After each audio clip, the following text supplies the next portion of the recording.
Give Elise over to CLG and take Rek'Sai for themselves. They would be more than happy with that. Hojin has preferred Rek'Sai over Elise anyway, so not even losing anything if you are the KOO Tigers. But CLG, this is such a heavy bot lane focus pick and ban phase with these bans from them. Well, they really want to dominate that 2v2, and Cannon is a huge problem, especially for them on the red side. It could easily get flexed again, maybe even to the mid lane if KOO has picked it up. So I think banning that is smart. Lulu will be coming in as the last ban. And now, Darius is a pick we've seen from some teams. Give it to a top laner, leave him on his own. That is it. Very early Echo. Interesting. Don't think you needed to first pick that. And now, Xmithy played Echo in Madison Square Garden in the LCS finals. Also picked it quite early, but that is different. That is pre-AP changes. Do we think this is even a Pobelter champion? I mean, it is a flex pick. I'm sure Pobelter would be able to pull it off. He's an old assassin player in that mid lane. What I also find very interesting here is that KOO Tigers went for a Azir very, very early. So, interesting fact. KOO is 3-10 on Azir all time. It has been a pick that KOO has liked to take in this last year, but it's not one that they've ever been very successful with. And when we saw Pobelter's performance on Victor at Madison Square Garden, that leaves me feeling pretty comfortable, and there's the Veigar possibly. Yeah, so again, remember Echo is going to be a flex pick. You can still take it to the jungle if you want to. It is not as strong as it was before, but just having the flex option makes it stronger. This is a CLG Siege composition. And you know what? I don't even think they care too much about Azir being picked away, because he's a champion who's rushing a Nash's Tooth. That means he has no MR against the Veigar.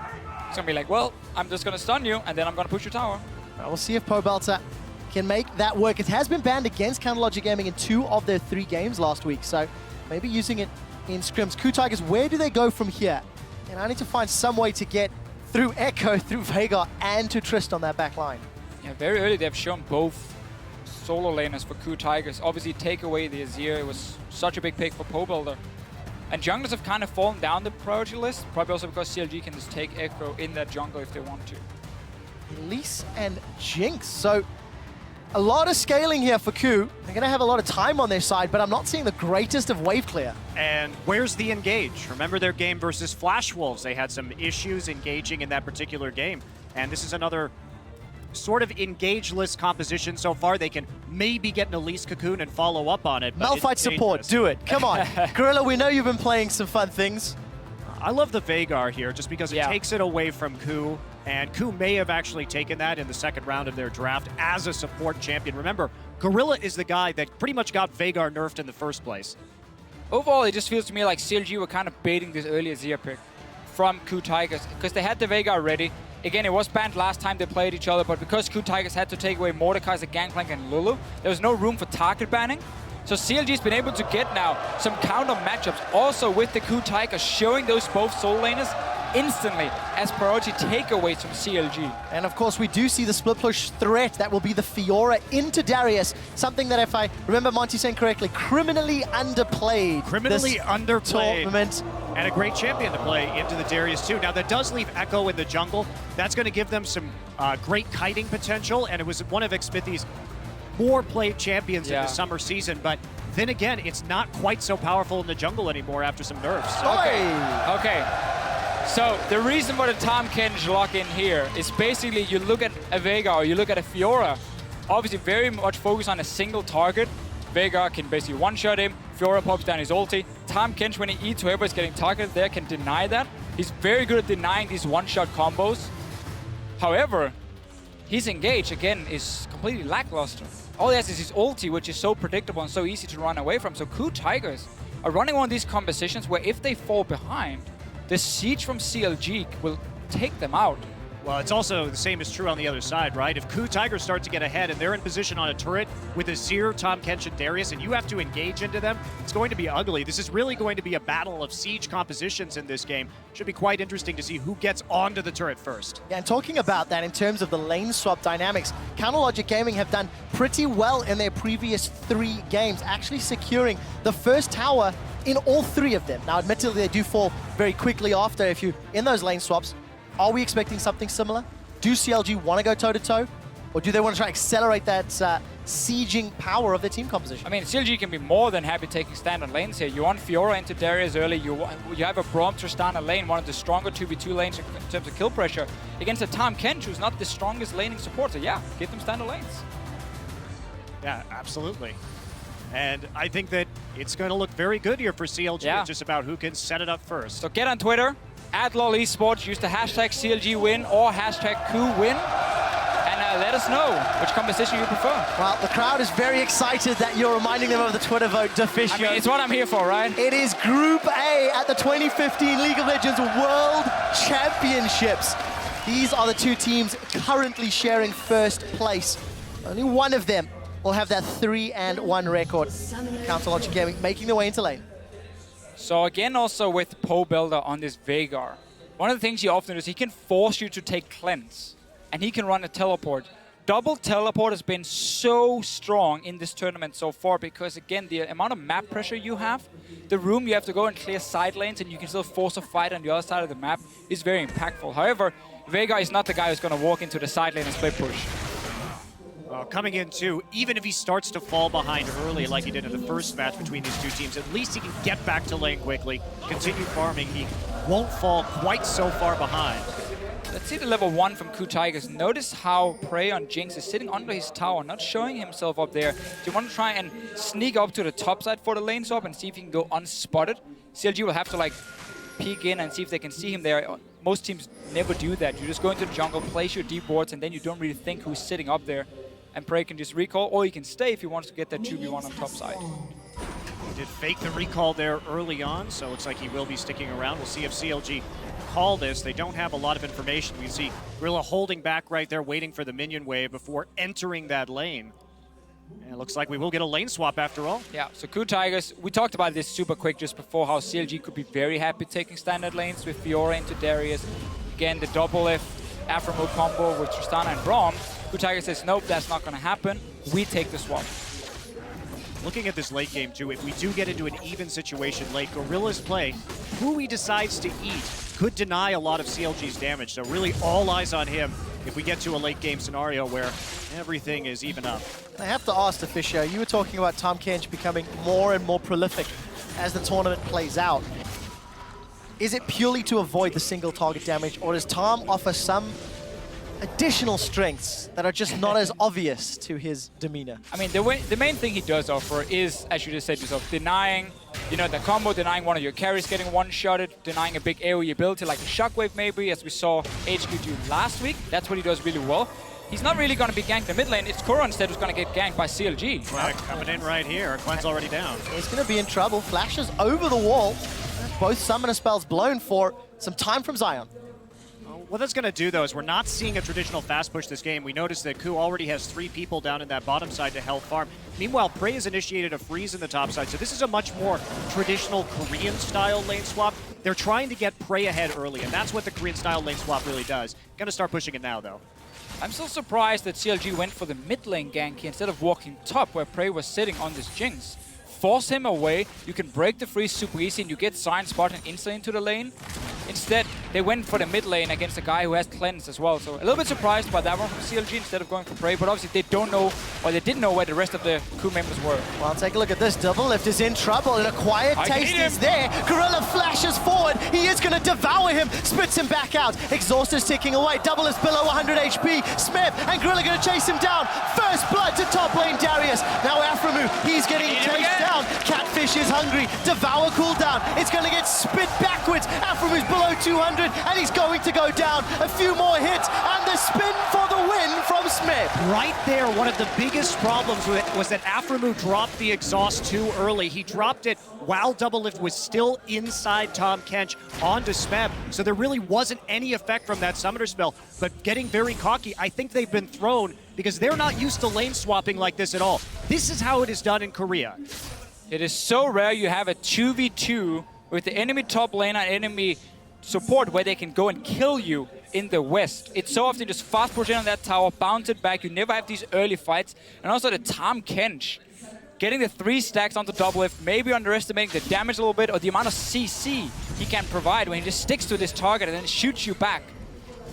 That's absolutely massive, too. Darius is going to have a phage at under 5 minutes into this game, and that pressure that sometimes Fiora can put on is not going to be there. Smeb also still has TP available should he want to make a play on the map with that early item. I'm really glad you mentioned the pressure from Zion because of the fact that he's the player that we're looking at to try step up for CLG. Doublelift has had some good games when he's been held by Lulu in the mid lane, but again, just being caught out by Smeb. Zion needs to be careful now, because what we see very often happen is that whenever two guys are against the top lane up here and they push him into tower, they set up for that early dive. Either the jungler moves up or your top lane just TPs in and 3v1 dives him. So in case KOO feels threatened on the bottom side, they can make that play. But because they've now sent down Hojin as backup, they're more looking just to secure farm on the Darius. Not looking to deny Zion right now.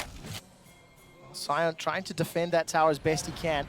I did see Xmithy moving up, but isn't going to go up to help the tower. So Praying Gorilla getting a lot of damage across that top outer tower. Wow! Doublelift even gets apprehended back, forced a rocket jump over, and Smeb is already looking so comfortable on this Darius. Well, Doublelift being behind, when we look at the games played of Worlds so far, Doublelift accounts in the 3 games CLG has played for 35.7% of his team's damage, which is a huge percentage. And he's only number 2 behind Incarnation at 718 damage per minute.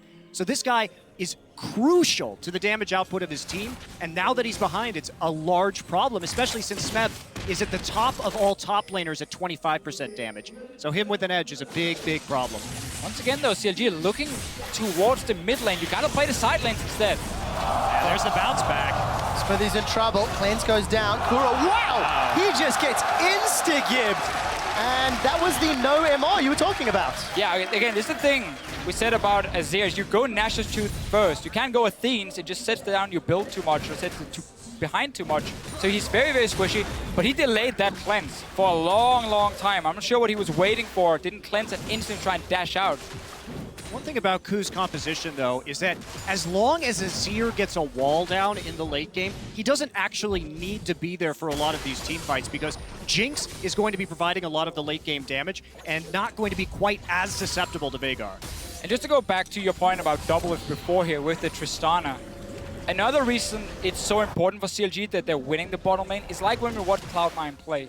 You need to rotate that AD carry early for tower pressure. Tristana in the mid game, when it comes to overall damage, is not the greatest. She needs 3-4 items before she really starts shining there. But she's good at taking down towers at all stages in the game. So unless Doublelift can take down an early tower and go mid, that's how he makes up for that weak mid game. If he falls behind, suddenly you have such a large period of time where he won't really be that useful. Well, he has fallen behind, rather, actually gone for a Cutlass first item on Tristana. I also want to point out that our AP Echo, or the reworked AP Echo, Chilling Smite and early Sightstone for Xmithy. So some changes here from not only the champion picks, but the itemization as well. Both games where CLG played KOO now, he's gone for very early Sightstone. Normally he gets it like 11, 14 minutes. Now, it's like early on in the game. Gorilla is looking to eat Aframo again. He's going to eat him indeed. Throws him onto the chompers, and Hojin sinks the fangs in. CLG were not expecting the unbenched Kench. Such a great combo with Jinx. I mean, we saw this same combination coming in from HQ, but it was great in team fights, but they weren't so crisp in the laning phase, right? But eating him and then going straight into the chompers is brutal. It really is. And Monty, this is what you'd mentioned before picks and bans. How KOO could demonstrate something unexpected. This is great mastery of the Tahm Kench Darius duo, and then playing around his CC. But CLG is really disrespecting Tahm Kench. Like, there was no backup coming up, Doublelift getting in range, so Aframo could jump to him with his W or anything. No, just like, yeah, let him eat me. Shoots it back into the CC, at least shows up, and very easy for KOO Tigers with all 3 kills. For Gorilla to get in range, get the stacks down, which normally is so difficult on a Tahm Kench because you're so slow. KOO Tigers doing just a wonderful job of chaining objective into objective right now. Take down that bottom turret. They're fine in the top lane. Smeb is just safely farming up. He knows that Xmithy's in his side of the jungle, so he's playing back, playing passively. Xmithy not really having an option here besides getting that red buff. They see him there at the Raptors, immediately go for the dragon. So KOO's starting to snowball in a pretty big way. Really are accelerating ahead as we're getting to that 10-minute mark.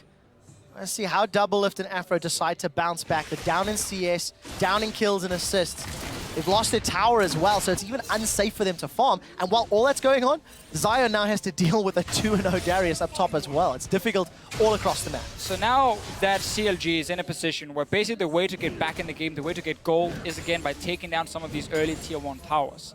You're gonna need to switch your jungle attention from the top side of the map to the bottom side. So we need them to push it out here with Tristana and Braum, have Xmixed in, roam around bottom side, place a few deep wards, and allow Doublelift to get to this tier 1 tower and kill it. So you can then rotate to mid and use Pobuilder's massive stun to create that zone or one-shot someone and then take tower. Is that all they've got to do? Yeah, sufficient. I mean, so it sounds so simple. Also, while you're hoping that CLG does that, the alternative is Jinx, no slouch in terms of pushing down towers herself, so they could always be one tower ahead, and look at that.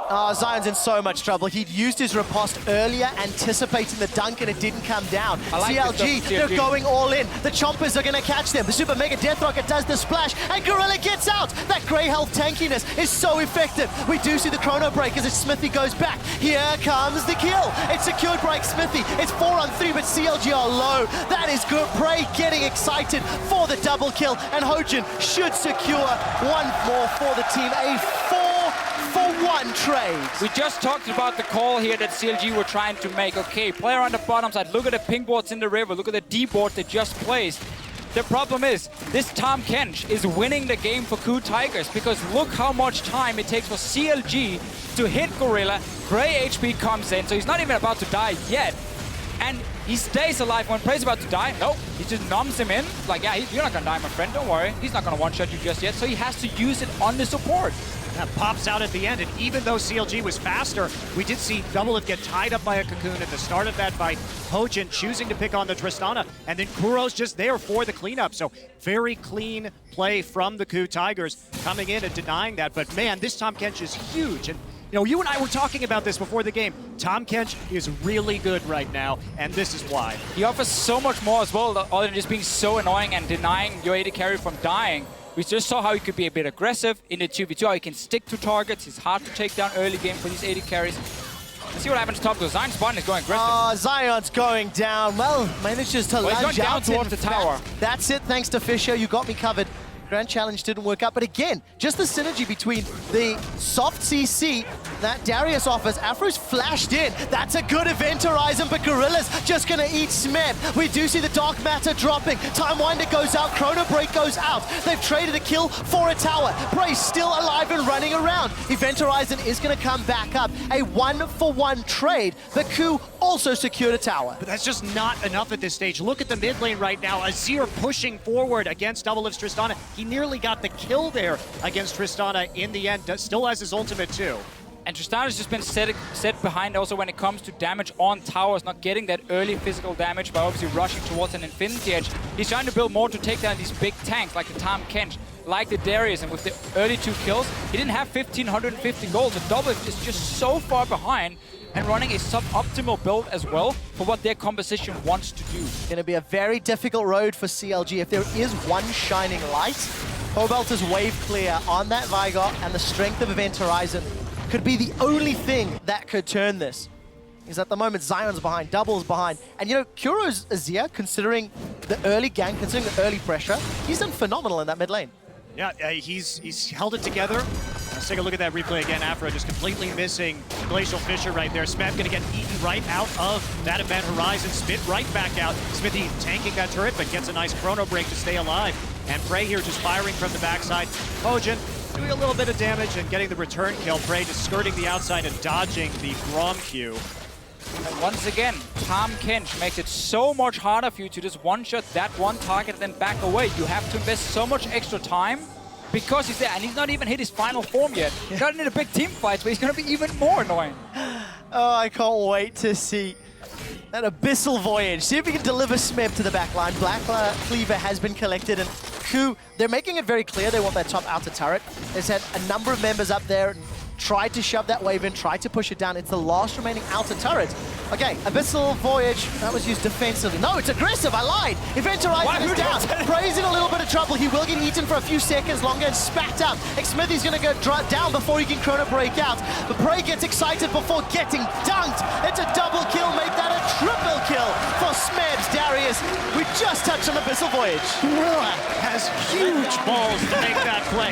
Prey as well. Absolutely massive. To just go into the front line like that on the Jinx, but they relied on Smeb to clean it up. Didn't matter really that Prey went down because the damage had already done. Got a few rockets in there for the AoE, got his ult off, and then there's Smeb for the cleanup. For everyone at home in solo queue, normally you do not put your AD carry in the middle of the enemy team. That's not how you're supposed to use it. Gorilla though tricking poor Prey, like, no, it's safe, don't worry, we're just gonna rotate down towards the mid lane. And then, in the middle of the team, Prey and Gorilla arrives.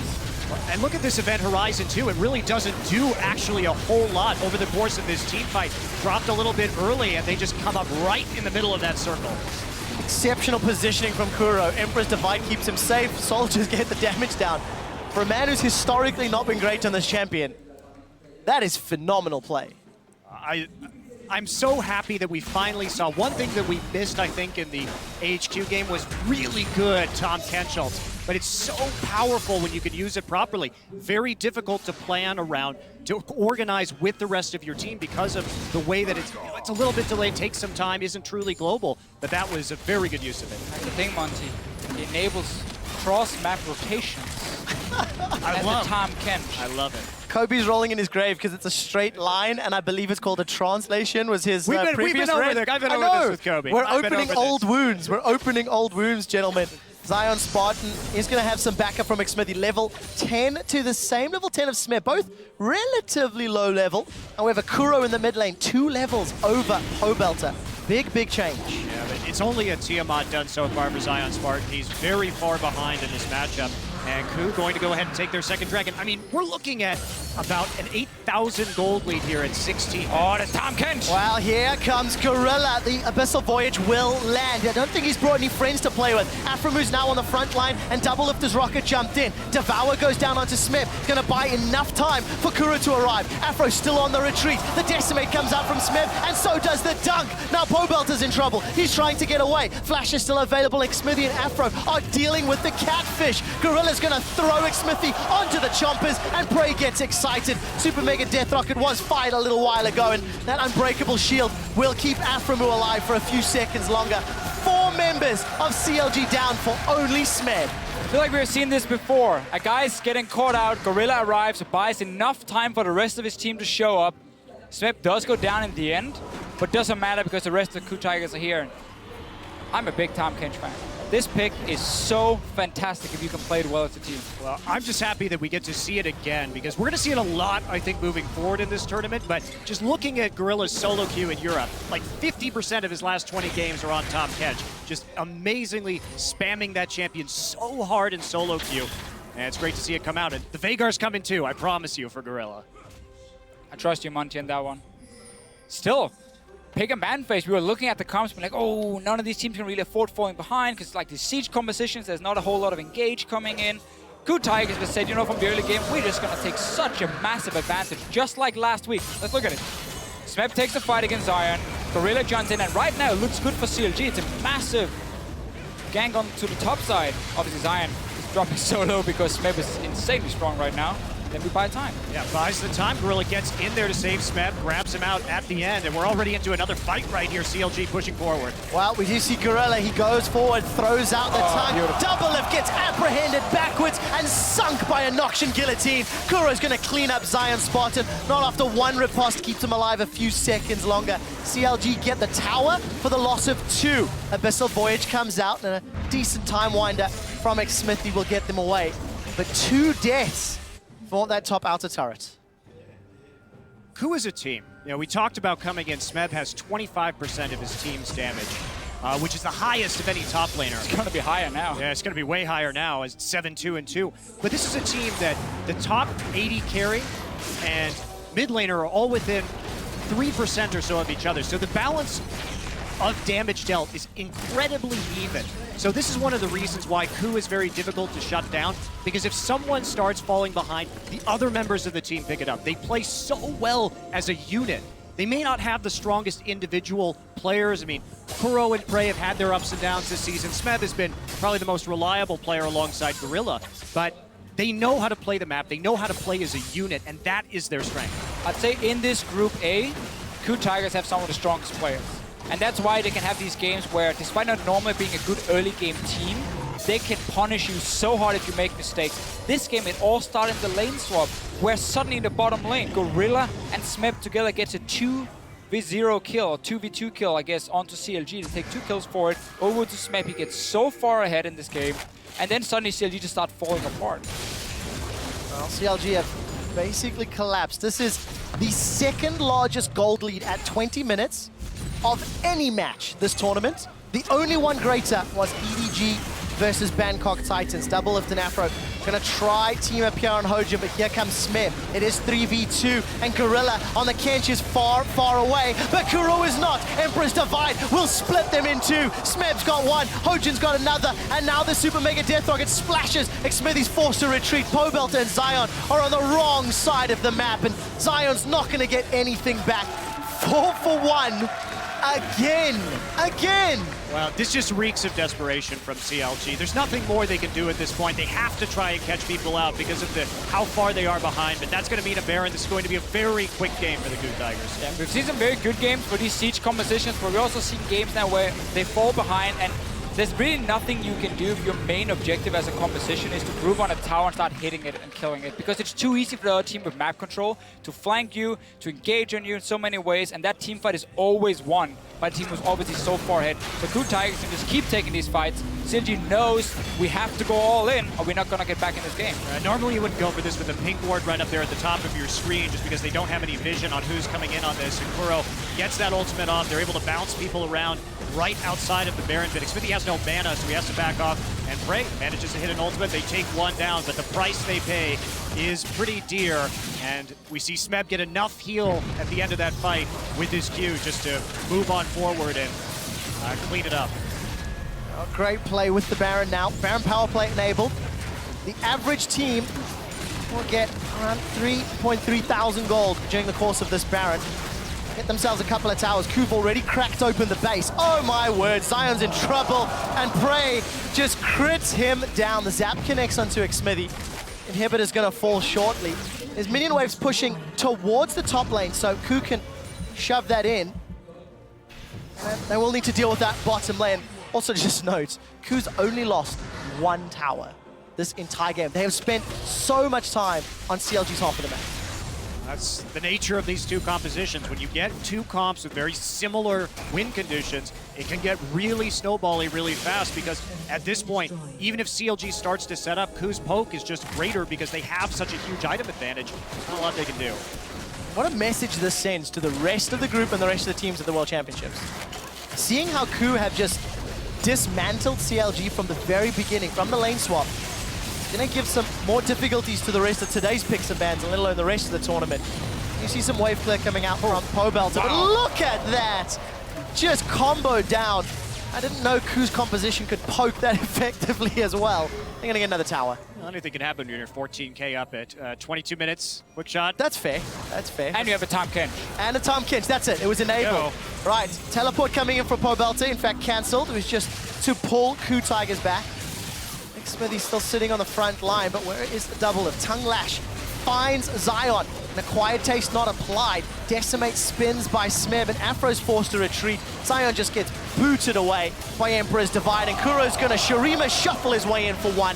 Pobelter will find a kill. They've traded mid lane for mid lane, but double lift and Pobelter are the last ones remaining as they run away. Apprehend doesn't find its target. KOO Tigers, they're onto the Nexus turret before the Baron has even expired. 23.5 minutes on the clock. An undeniable #1 seed in Group A. KOO Tigers from Korea. What a rout. I mean, one of the shortest games that we have had at this World Championship. Incredibly one-sided match, but that's going to put KOO in a great position. They only need to win one game now to be guaranteed first place in this group. And they have the 2-0 versus CLG in case they do tie, so obviously KOO Tigers will then get the higher spot in the group. But really, 2 games in a row now between these two teams. KOO Tigers mechanically outplay CLG in the early game. We have early fights, early ganks, and they all go in the favor of the KOO Tigers. As an AD carry and a support in a lane swap, you should never, ever, ever, ever, ever die against the enemy support and top lane. It should not be possible. CLG gave up 2 kills early. This Tahm Kench pick surprised them so much. They did not respect what Gorilla could do.